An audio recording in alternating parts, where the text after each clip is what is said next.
ABC Kinderteach presents A Walk Through the Rainforest, written by Martin Jenkins, illustrated by Vicky White.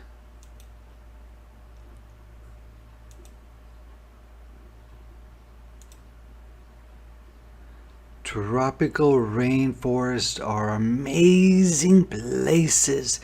More kinds of animals and plants live in them than anywhere else. This one is in Malaysia in Southeast Asia, in a place called Taman Negara. Let's go and explore.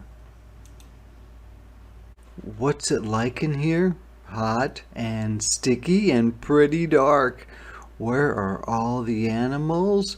There don't seem to be many, apart from a lot of ants and termites scurrying around. This is a bit strange when you think that in this forest there are 7 kinds of wild cats, 6 kinds of pheasants, 12 kinds of pigeons, at least 14 kinds of squirrels, 66 kinds of frogs, more or less, 11 kinds of cuckoos, 80 kinds of bats, roughly, 10 kinds of owls, 9 kinds of hornbills, 18 kinds of woodpeckers, hundreds of kinds of butterflies, goodness knows how many kinds of beetles. I certainly don't. And a whole lot more. You may not be able to see many kinds of animals, but if you listen for a minute, you can hear plenty. That whirring is made by cicadas. The loud whistle is made by a well-hidden pitta. The chattering is a squirrel, though I don't know which kind, and that woo, woo is a great Argus pheasant a long way off. I wonder if it's displaying to a possible mate.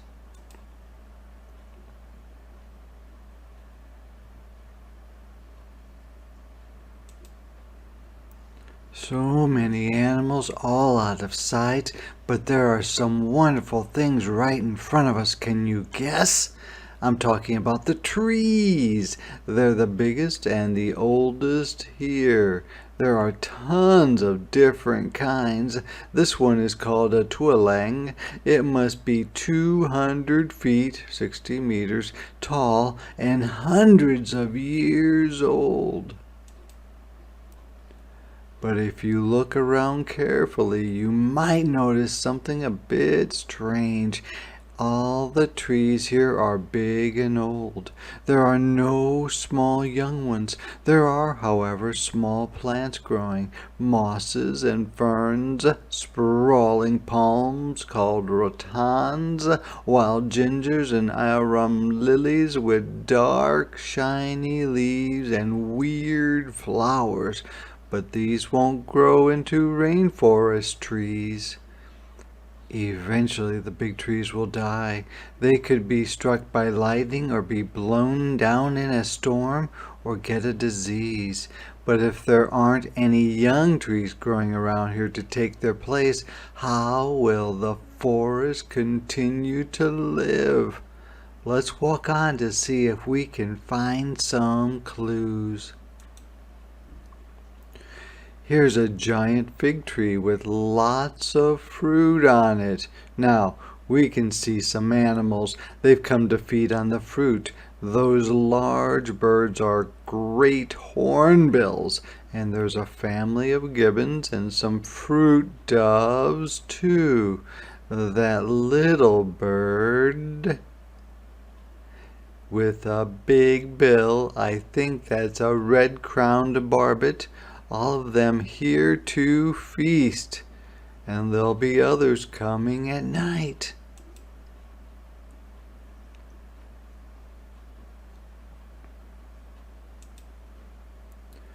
Here under the tree are lots of fallen figs.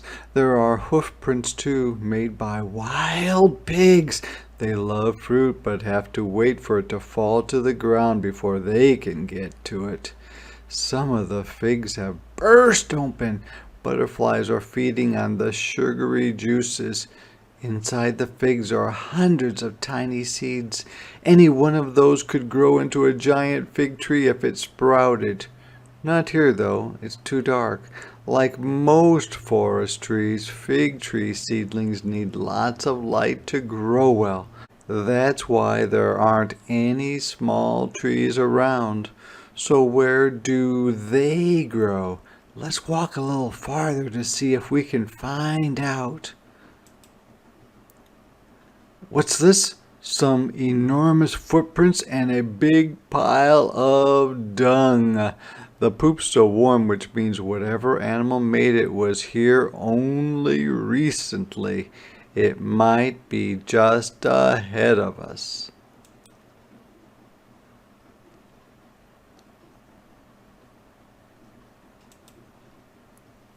We've reached a clearing where it's much lighter. A huge tree fell, perhaps in a storm, and pulled down some of the trees around it.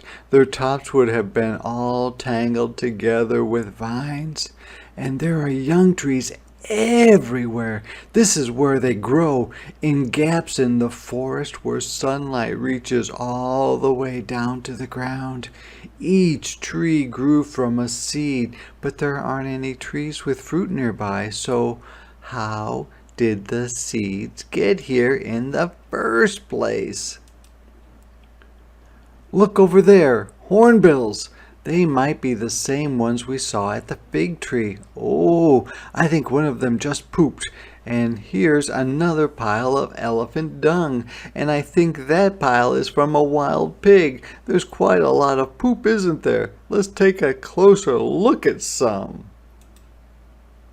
The elephant poop is mainly brown and stringy, the remains of the leaves and branches that the elephant has eaten, but there are also some hard round things in it. They're durian seeds. Elephants are fond of durian fruit, and if we look in the pig poop or the hornbill poop, we'll find lots of smaller seeds like the ones we saw in the figs. This is how it works.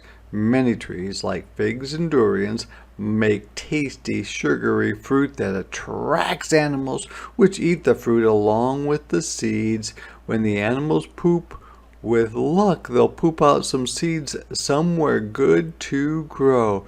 The poop helps in another way, too.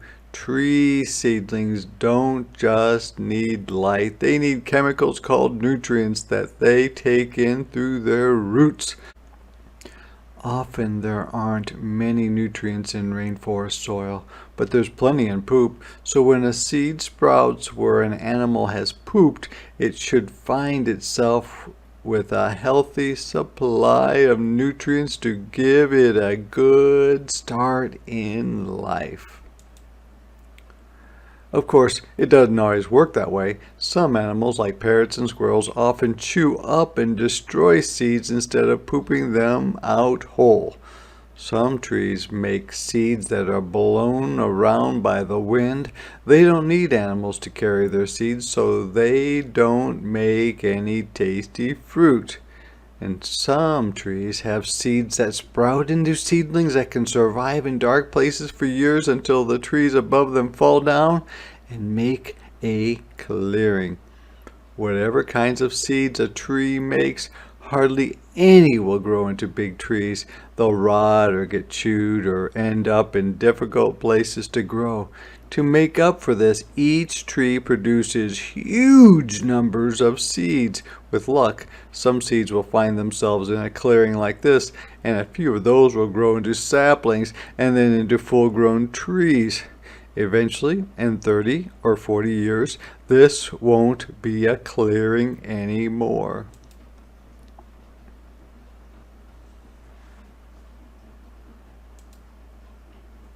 This goes on all the time in the forest. Each of those big trees we saw will eventually die, and a new clearing will open up where it used to stand, ready for animals that have been feeding on fruit, perhaps from one of the trees that has grown up in this clearing. And so the forest lives on. And that must be a good thing, because without the forest there would be nowhere for the 7 kinds of wildcats, 6 kinds of pheasants, 12 kinds of pigeons, at least 14 kinds of squirrels, 66 kinds of frogs more or less, 11 kinds of cuckoos, 80 kinds of bats roughly, 10 kinds of owls, 9 kinds of hornbills, 18 kinds of woodpeckers, hundreds of kinds of butterflies, who knows how many kinds of beetles, I certainly don't, and countless other animals and plants to live. And that wouldn't be a good thing at all, would it? Tropical rainforests are found in parts of the world near the equator, where it stays warm year-round and where there is a lot of rain. There are tropical rainforests in Africa, South and Southeast Asia, like Taman Negara, Central and South America, Northern Australia, New Guinea, and Madagascar, and on islands in the South Pacific and the Caribbean. Tropical rainforests in different parts of the world look very similar, but they have different kinds of animals and plants living in them. Nobody knows exactly how many kinds of animals and plants live in tropical rainforests altogether, but scientists do know it's a huge number. They think that between half and 2/3 of all the different kinds of plants and animals that are alive at the moment live in these forests. People have cut down huge areas of tropical rainforest, mostly to grow crops and keep cattle. This has left all the living things in rainforests with less and less space. Many of them will go extinct if we keep cutting down the forest as fast as we currently are. Some rainforests, like the one in this book, are protected in national parks.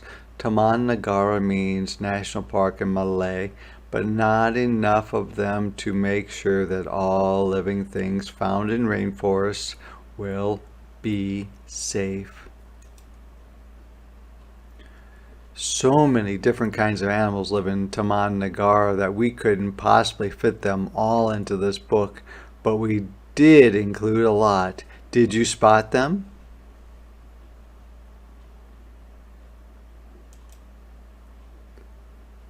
Insects and other invertebrates,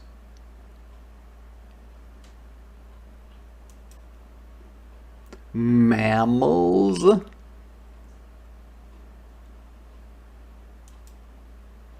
frogs and reptiles,